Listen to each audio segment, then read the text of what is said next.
Eh bien, nous allons laisser à notre noble assemblée une deuxième chance. On ne sait jamais, un peu de réflexion en quelques secondes.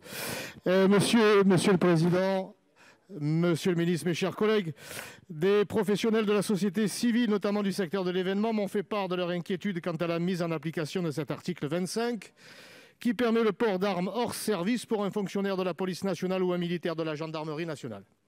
Je veux dire ici que malgré mon désaccord, leurs craintes sont bien prises en considération. La France n'a pas vocation à devenir le Far West, cela a été dit. Et en tant que conseiller municipal et ancien maire de secteur à Marseille, je mesure la responsabilité que représente cette disposition. Cependant, le risque terroriste est présent partout et nous sommes en vigilance urgence attentat. C'est pourquoi je propose l'élargissement du port d'armes hors service aux policiers municipaux habilités à porter une arme. Mercredi 10 mars dernier, 2 islamistes de 17 et 18 ans ont été arrêtés, dont un à Marseille, alors qu'ils préparaient des opérations sanglantes sur notre sol. Le terrorisme islamiste est alimenté par une politique d'immigration massive et incontrôlée.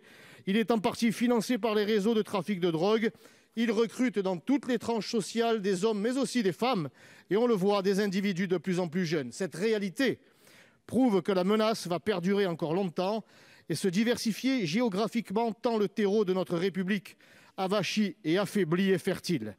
Nul ne peut imaginer que l'on se prive demain d'agents dûment habilités à être armés, de pouvoir répondre au même titre que les policiers et gendarmes nationaux à une menace terroriste réelle qui pourrait se présenter à eux en dehors de leurs heures de service.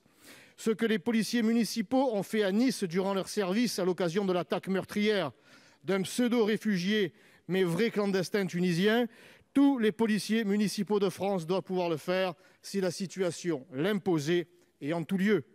Cette disposition que je vous propose est un signal fort envoyé tant aux criminels qu'à nos compatriotes qui sont évidemment demandeurs de protection. Ils sauront que désormais, force restera à la loi, partout où un représentant des forces de l'ordre se trouvera, en service ou pas.